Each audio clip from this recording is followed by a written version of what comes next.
Հորդորել է իմաստ չունի, ես գիտեմ ինչի համար է և ինչ կարևոր բանի համար է, որովհետև պետք է հասկանալ, թե ինչ մարդ ենք կորցնում Բաքվի բանտում ամեն օր։ Նրա հացադուլը արդեն այն փուլում է, որ իր կյանքի վրա անդառնալի հետք է թողնում։ Ի պաշտպանություն Ռուբեն Վարդանյանի հացադուլ սկսած ապրելու երկիր կուսակցության նախագահ Մանեթ Հանդիլյանը երրորդ գիշերը կդիմավորի Ազատության հրապարակում։ Առավոտյան վատացել էր նրա առողջական վիճակը, շտապօգնություն էր եկել։ Բժիշկները ճնշման տատանում էին արձանագրել, դեղ տվել, հորդորել դադարեցնել հացադուլը։ Արդեն օրվա երկրորդ կեսին Հանդիլյանի վիճակը կայունացել էր։ Ռուբեն Վարդանյանի կյանքի կորուստը ամեն հայ պիտի ամոթ զգա, որ դա կարա պատահի Բաքվի բանտում հատկապես։ Եվ ես ամաչում եմ ուղղակի գիտակցել, որ այս անզորության, անճարության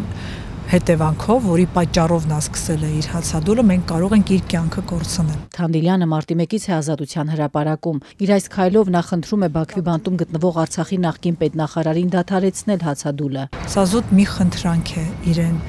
վերադառնալ Հայաստան, պահպանել առողջությունը, դիմանալ, որովհետև ինքը թանկ է յուրաքանչյուր հայի համար։ Երկու համախոհների հետ սննդից հրաժարված Հանդիլյանը հույս ունի, որ Վարդանյանը կտեղեկանա իրենց քայլի մասին ու կանսա իրենց խնդրանքին։ Վաղն էլ դատավարությունն է իր, ենթադրում եմ մինչև այդ էլ կապ չի լինի, ամեն դեպքում հուսով եմ, որ ինչ-որ մի պահի այնուամենայնիվ կապ լինելու է, չէ, հասնելու է։ Ադրբեջանական բանտում իր նկատմամբ ապօրինությունների դեմ բողոքող Արցախի նախկին պետնախարարն արդեն 2 շաբաթ է հացադուլի մեջ է։ Նրա համախոհները ամերիկացի փաստաբանը հայտարարում են, որ նրա կյանքը վտանգված է։ Դատվում են ոչ միայն այդ կոնկրետ մարդիկ, դատվում է միջազգային իրավունքը, այդ թվում միջազգային մարդասիրական իրավունքի բոլոր նորմերը ոչ թե ոտնահարված են, այլ Ադրբեջանը ուղղակի հակադրվում է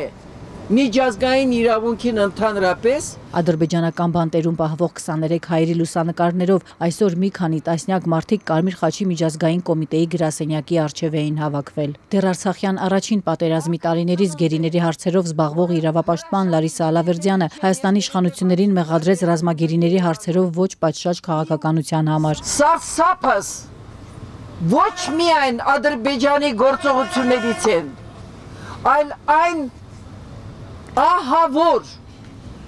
ես կասեի անմարդկային այն քաղաքականությունից, որը վարում է օրվա Հայաստանի Հանրապետության օրվա իշխանությունները։ Վարչապետ Նիկոլ Փաշինյանը մինչդեռ օրերս անդրադարձել էր այս քննադատություններին, պնդել իշխանությունները զբաղվում են նաև ռազմագերիների հարցերով, բայց դա գերադասում են անել լուռ։ Բայց ես 100% վստահություն ունեմ, որ այդ ասելը ընդհանրապես վնաս է տալու գործին, վնաս է տալու այդ մարդկանց։ Ես ասում եմ, մենք շարունակում ենք ստանալ տեղեկություններ, որ նրանց նկատմամբ կիրառվում են արդեն իսկ խոշտանգումների մասին տեղեկությունները բացահայտ են։ Եվ դուք էլ կարող եք ասել, մենք չենք ուզում մեր հայտարարություններով սադրել խոշտանգումներ, արգելված միջոցների կիրառում եւ այլն։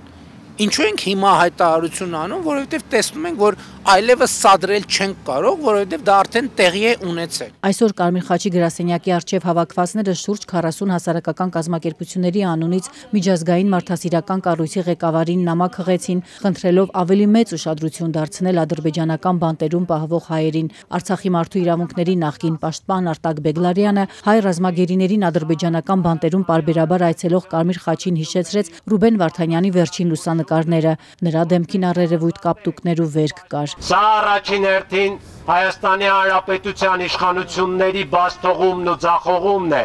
որ նրանք այնտեղ են։ Նոր դրանից հետո մենք միջազգային հանրությունից, Կարմիր խաչից եւ այլ միջազգային կազմակերպություններից ունենք պահանջներ, ակնկալիքներ։ Կարմիր խաչի հայաստանյան գրասենյակի ներկայացուցիչ Զարա Ամատունին այսօր հստակեցրեց, որ Բաքվում իր գործընկերները Ռուբեն Վարդանյանին այցելել են այն ժամանակ, երբ արդեն հացադուլի մեջ էր։ Այցելուների շարքում նաև բժիշկ է եղել, ընդ որում ոչ ադրբեջանցի։ Տվյալ տեսակցության շրջանակներում եղել է բժշկական անձնակազմ, որը հնարավորություն է ստացել ապահովել այդ չեզոք զննումը անձի, որը գտնվում է հացադուլի մեջ։ Ամատունին ընդգծեց, իրենց մանդատը թույլ չի տալիս հրապարակայնացնել թե այցի մանրամասները, թե առհասարակ միջազգային կազմակերպության արձանագրածը, ասաց, որ Կարմիր խաչը հետևողական է, պարբերաբար այցելում է բոլոր ռազմագերիներին եւ իրենց մանդատի շրջանակում տեղեկություններ փոխանցում այդ երկրի իշխանություններին։